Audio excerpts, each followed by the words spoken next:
Welcome to the second part of Chapter 1. In this video, we will primarily be discussing the Johari window. We will end Chapter 1 with discussing the differences between stereotypes and prototypes. Now, what is the Johari window? The Johari window is primarily an interpersonal communication tool.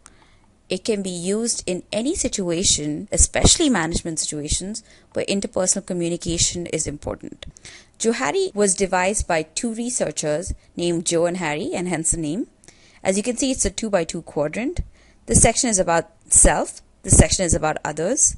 So what is known to oneself, unknown to oneself, versus what's known to others or not known to others. Permutation and combinations between these four variables forms the four quadrants of the Johari window. So if something is known to both ourselves and to other people, then we are in the open zone of communication. The thing to bear in mind about this Johari window is that we are trying to be in the open zone of communication as much as possible in order to have effective communication. If there is something that seems to be obvious to other people or it's known to other people, but it's not so obvious to ourselves, or in other words, it is unknown to ourselves, we are blind to it, it is then in our blind zone of communication. If something is known to ourselves, but it is not known to other people, then we are keeping it hidden from other people or secret from other people. And therefore, it's in our hidden zone of communication. The idea behind Johari window is how do we move from hidden and blind zone of communication into the open zone of communication. What is this fourth last quadrant? It is the unknown zone of communication, which is basically aspects about our personality or our communication styles or our thought processes that is both unknown to ourselves and unknown to other people. And since it is not possible to know what is unknown, we cannot know how to move from this unknown zone of communication to the open zone of communication. So we leave this one alone. How do we decrease these two and increase this is what we're going to be discussing in the next few slides. But before I go ahead and go to the next few slides, let's take a little example. Something is in your open zone of communication if, for example, you're the kind of person that is very articulate.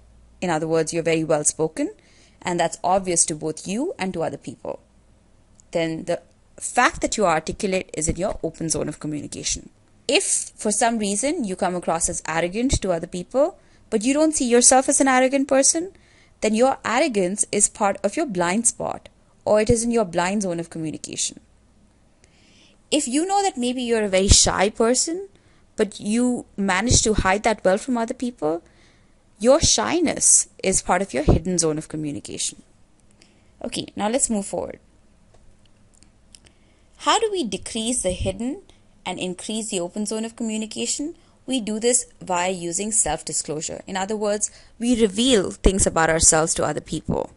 So we reveal secrets that we had previously kept hidden from other people. And so now both they and we are aware of certain aspects about our thought process or our communication style, and therefore we can have more effective communication. How can we decrease the blind zone of communication? We can do this via utilizing feedback. In other words, we can ask other people for feedback and have them tell us what they seem to know about us, but maybe is not so obvious to ourselves. How can Johari window help with international management? Well, one of the primary reasons that international management can get so challenging is that people from different cultures hold different points of view on how they see themselves versus how they think the world sees them. Or, as we talked about, the difference between identity and image. Identity is how you see yourself. Image is how you think the world sees you.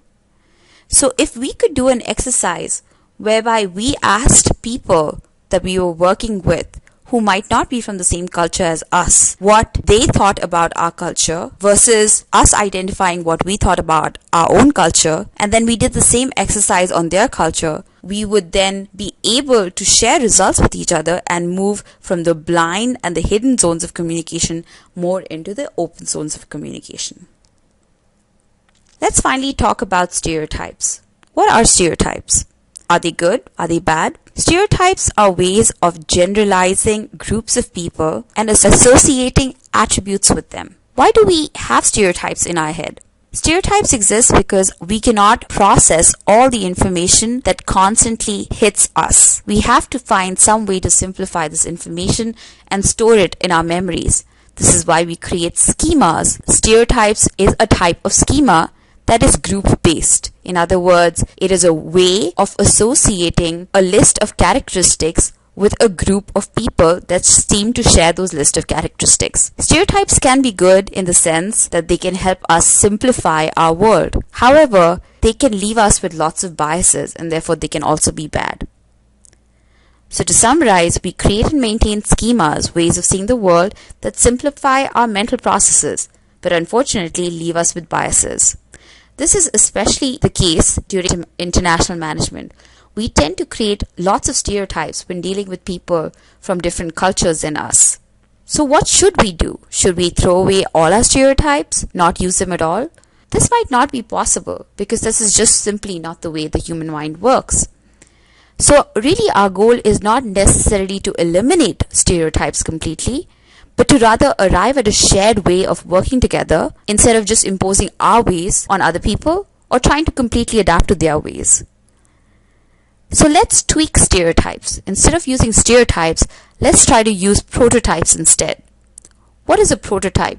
In technology, prototypes basically means different versions of a developing software. So prototype is open to being developed further, to being enhanced, to being modified. Unlike a stereotype, which is a fixed summary on somebody else, prototype allows changes in how you view the other person. So the idea of combining stereotypes and prototypes when viewing people from different cultures and dealing with them in management situations is the idea that we might walk into a situation with some preconceived ideas on how somebody from a different culture is supposed to be. But we keep our minds open to being able to change ideas on how they are based on the information that they present us with. So instead of just stereotyping them and labeling them once, we instead have a preset idea on them which is open to being changed constantly depending on the information they give us. Or we have more of a prototype approach. With that, we are done with chapter 1. Your next video will be on chapter 2. Thank you.